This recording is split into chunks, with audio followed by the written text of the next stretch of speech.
샬롬, 하나님의 은혜 안에 평안하세요. 한 해의 그리스도인의 삶을 돌아보며 개인과 가정, 교회와 국가를 위한 회개의 기도와 용서의 은혜를 경험하고 현재적 구원을 확신하며 하나님의 뜻을 이루도록 말씀의 권면과 앞으로의 영적 결심을 새롭게 하는 연말 기도주일이 2022년 올해에도 찾아왔습니다. 예전 이스라엘 백성들의 대속제일의 경험처럼 교회와 성도가 그때와 같은 간절한 기도와 응답받는 감동과 감사를 함께 경험하기를 바랍니다. 그리스도의 의를 힘입는 하나님의 전신갑주를 입는 연말 기도주일이 되기를 바랍니다. 시편 32편 1절 말씀입니다. 허물의 사함을 받고 자신의 죄가 가려진 자는 복이 있도다. 연말 기도주일의 낭독문 내용과 함께 연말 기도주일에 즈음하여 하나님께 올리는 간절한 기도를 드려주시기를 바랍니다. 이번 2022년 연말 기도주일 낭독문회의 총 주제는 성장하는 제자들입니다. 먼저는 서문입니다. 약 2000년 전 예수께서는 갈릴리 해변에 있는 어부 몇 명에게 말씀하시되 나를 따라오라. 내가 너희를 사람을 낚는 어부가 되게 하리라고 초청하셨다. 그들은 곧 배를 버리고 예수를 따라갔다. 예수님과 함께 지내면서 그들의 삶은 영원히 바뀌었다. 오늘도 예수님은 사람들을 자기의 제자로 부르신다. 제자의 길은 예수님을 따르면서 시작한다. 말하자면 성경 연구와 기도로 그분과 함께 시간을 보내며 그분이 어디로 이끄시든 따라가는 것이다. 성경의 페이지들을 통해서 우리도 예수님의 발 아래 앉아 그분의 가르침을 들을 수 있다. 성경에서 우리는 맹인과 다리 저는 자를 고치는 그분의 모습을 볼 수 있다. 성전을 깨끗하게 하시는 모습에서 그분의 열정을 볼 수 있고 아이들을 축복하시는 모습에서 그분의 따뜻함을 볼 수 있다. 원수에게 사랑을 베풀고 친구들을 지도하시는 모습도 볼 수 있다. 그 옛날의 제자들처럼 우리도 그분의 심오한 가르침을 들을 수 있다. 그분이 이 세상의 삶을 끝내시는 장면을 우리는 놀라움으로 지켜볼 수 있다. 그분의 부활을 기뻐하면서 우리는 엠마오로 향하는 제자들에게 예수님이 모세와 모든 선지자의 글로 시작하여 모든 성경에 쓴 바 자기에 관한 것을 자세히 설명해 주셨던 그 현장에 동행할 수 있다. 우리가 예수와 함께 있으면 가서 모든 민족을 제자로 삼아 아버지와 아들과 성령의 이름으로 침례를 베풀고 내가 너희에게 분부한 모든 것을 가르쳐 지키게 하라. 볼지어다 내가 세상 끝날까지 너희와 항상 함께 있으리라 하시는 그분의 부르심을 즐겨 받아들일 수 있다. 이번 기도주일에 예수님과 특별한 시간을 함께 보내면서 그분을 따른다는 것이 무엇을 의미하는지 생각해 보시기 바란다.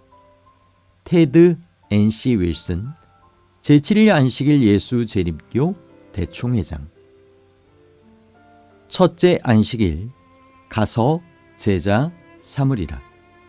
제자 훈련과 교회의 사명. 테드 NC 윌슨. 2000여 년 전 어느 봄날 부활하신 그리스도께서 제자들 및 자기를 따르는 수백 명과 함께 갈릴리 산자락에 계셨다. 거기서 예수님은 영혼들을 천국으로 인도하고자 자신이 시작한 사명을 그들이 어떻게 수행해야 하는지 중요한 가르침을 주셨다. 거기 모인 수많은 사람에게 그 시간은 부활하신 주님을 직접 보고 그 말씀을 들을 수 있는 유일한 기회였을 것이다. 그리스도께서는 죽음을 앞두고 이 모임의 시간과 장소를 직접 지정하셨다. 무덤 곁에 있던 천사는 갈릴리에서 그들을 만나겠다고 하신 그리스도의 약속을 제자들에게 상기시켰다. 이 약속은 유월절 주간에 예루살렘에 모인 신자들에게 반복되었고, 그들은 또 쓸쓸하게 주님의 죽음을 슬퍼하고 있는 많은 사람에게 이것을 전했다. 모든 사람이 큰 관심으로 이 모임을 고대하고 있었다.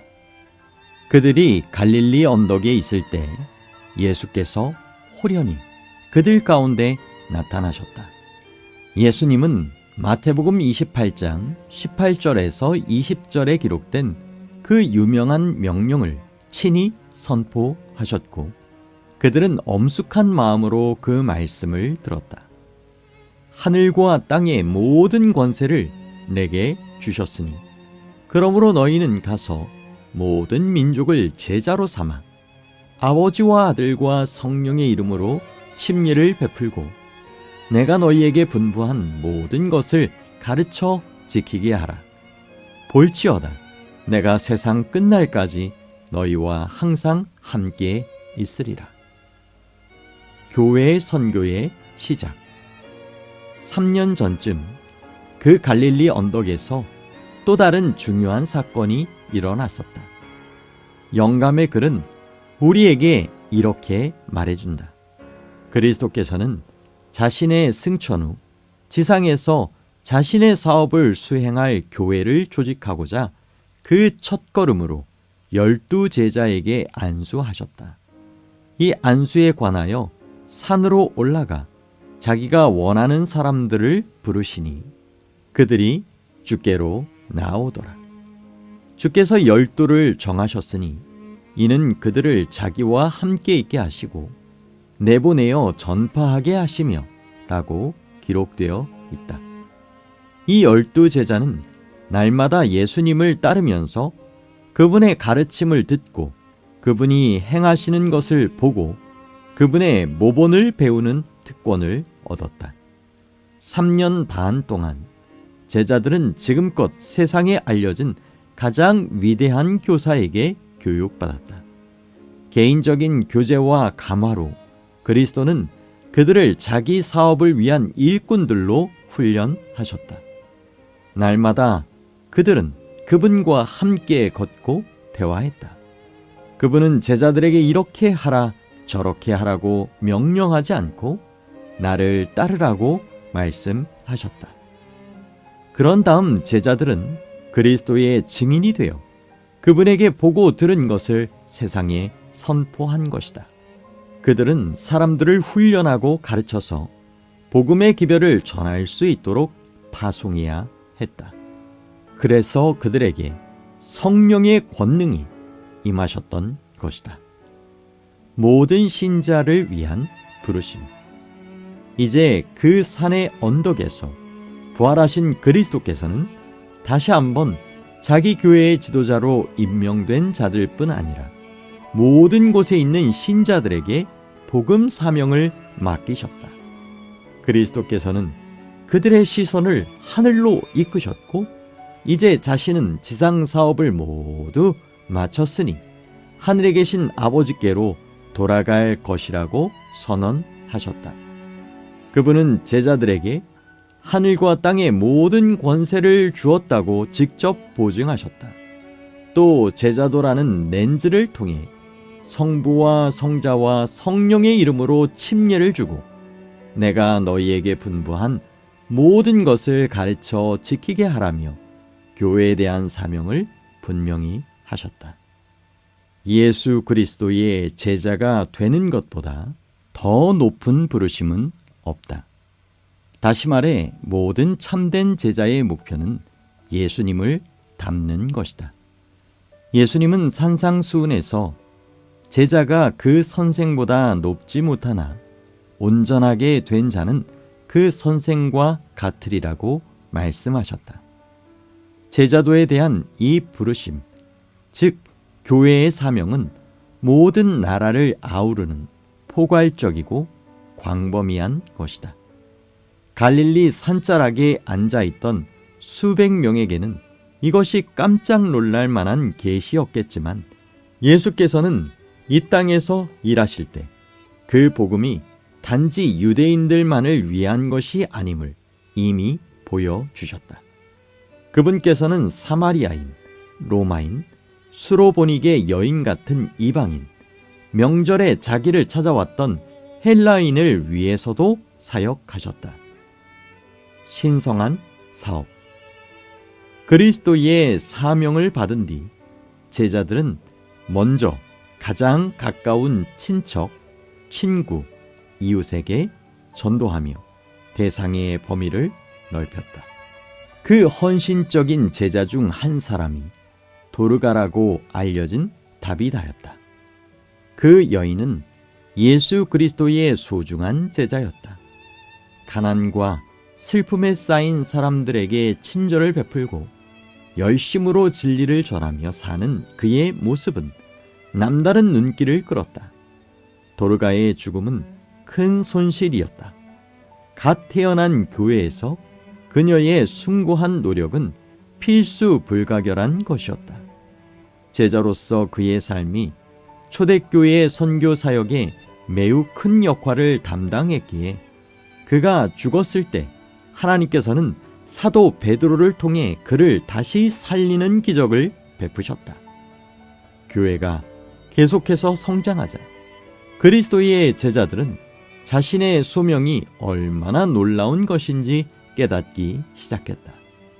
이것을 바울은 아레오바고 마르스 언덕에서 아테네 사람들에게 연설하면서 다음과 같이 표현했다.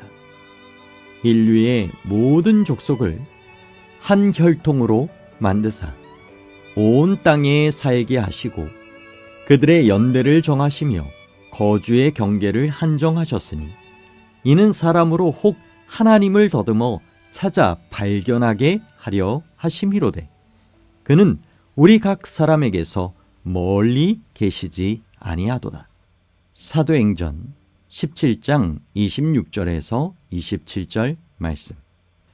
여러 세대에 걸쳐 제자들이 또 다른 제자들에게 하나님의 메시지를 전하는 가운데 하나님은 자기의 교회를 이끄셨다. 때때로 그들은 목숨을 희생하면서까지 하나님의 말씀을 가르치고 제자를 삼아 아버지와 아들과 성령의 이름으로 침례를 주었고 예수님처럼 사람들을 지도했다. 우리의 특권. 오늘날 우리가 요한계시록 14장의 세 천사 기별에 담겨 있는 영원한 복음을 전하면서 이 위대한 사명과 마지막 큰 외침에 참여할 수 있다니 이 얼마나 큰 특권인가. 엘렌 화이트는 그 지상 명령과 세 천사의 기별을 확실하고 강력한 방법으로 연결해 놓았다. 특별한 의미에서 제7일 안식일 예수 재림교인은 파수꾼 이후 빛의 전달자로 세상에 세워졌다. 그들은 멸망해 가는 세상에 전할 마지막 경고를 위탁받았다. 그들에게는 하나님의 말씀에서 놀라운 빛이 비치고 있다. 가장 엄숙하고 중대한 사업, 즉 첫째, 둘째, 셋째 천사의 기별을 선포하는 사업이 그들에게 주어졌다. 그보다 더 중요한 사업은 없다. 그 외에 다른 어떤 것에도 주의를 빼앗기면 안 된다. 우리는 일찍이 인간에게 맡겨진 것 중 가장 엄숙한 진리를 세상에 선포하도록 위탁받았다. 이 진리를 선포하는 것이 우리의 일이다. 세상은 경고를 받아야 하고 하나님의 백성은 자신에게 맡겨진 과업에 성실해야 한다. 우리는 거룩한 통로가 되어 하늘의 생명이 우리에게서 다른 이들에게로 흘러가게 해야 한다. 성령께서 온 교회에 가득하시어 생기를 불어넣고 사람들의 마음을 깨끗하게 하시고 하나 되게 하실 것이다. 침례를 받고 그리스도와 함께 장사된 자들은 새 생명으로 일어나서 그리스도의 삶에 대한 생생한 모본이 되어야 한다. 우리는 신성한 책무를 받았다. 구원의 복음을 알리는 일에 헌신해야 한다. 하늘의 온전함이 그대의 능력이 되어야 한다. 제자 훈련은 과정이다. 제자 훈련은 하나의 과정이다. 그것은 대전도회 못지않게 중요하다. 노숙자에게 음식을 제공하고 마을을 청소하고 건강전도회를 개최하고 성경 연구회를 여는 일만큼이나 중요하다. 제자 훈련 과정의 첫 번째 단계는 우리 스스로 제자가 되는 것이다. 우리는 모본이 되시는 그분을 깊이 탐구해야 한다. 온유하고 겸손하며 깨끗하고 더러움이 없는 예수님처럼 되어야 한다. 그렇게 하는 방법은 매일 그분과 함께 시간을 보내고 그분의 말씀을 연구하고 그 의미를 묵상하고 기도로 그분과 교통하고 그의 능력을 힘입어 온전히 그분께 순복하며 그의 명령에 순종하는 것이다. 그리스도의 은혜는 우리를 변화시키는 능력이며 우리를 하나님의 말씀을 듣기만 하는 사람에서 행하는 사람으로 변화시킨다. 초기 제자들의 삶에서 보여준 다음 단계는 우리 자신이 경험한 것, 즉 우리가 예수님과 동행하면서 보고 들은 것을 사람들에게 전하며 그들을 초청해 여호와의 선하심을 맛보아 알게 하는 것이다. 그렇게 그들이 침례를 받아 그분께 자신의 삶을 바쳤을 때는 보다 경험이 많은 제자들의 멘토링을 통하여 이 새 신자들이 제자가 되는 과정이 필요할 것이다. 대총의 안식일 학교부와 선교부는 온전한 제자도와 멘토링 과정을 설명하는 훌륭한 자료들을 제작해 놓았다. 제자훈련 핸드북은 새 신자와 기존 신자 모두에게 큰 축복이 될 것이다. 신약 시대처럼 교회의 사명을 수행하려면 목사, 부흥전도 강사, 지도자들뿐 아니라 모든 사람이 함께 참여해야 한다. 하나님은 그분의 능력에 힘입어 우리 모두가 그리스도의 제자가 되고 나아가 그분을 위해 제자를 삼도록 우리를 부르신다. 우리 주님은 속히 오실 것이다. 함께 참여하자. 테드 NC 윌슨 제7일 안식일 예수 재림교 세계교회 대총회장이다. 묵상을 위한 질문 1. 그리스도의 음성과 가르침에 친숙해지기 위해 예수 그리스도를 최우선으로 두고 있는가? 2. 나는 조용히 봉사하는 도르가와 같은 사람인가? 아니면 담대하게 진리의 원칙을 전하는 바울과 같은 사람인가? 3. 지금 출석하는 교회에서 더 가깝게 지내면서 도움을 베풀어야 할 사람은 누구인가?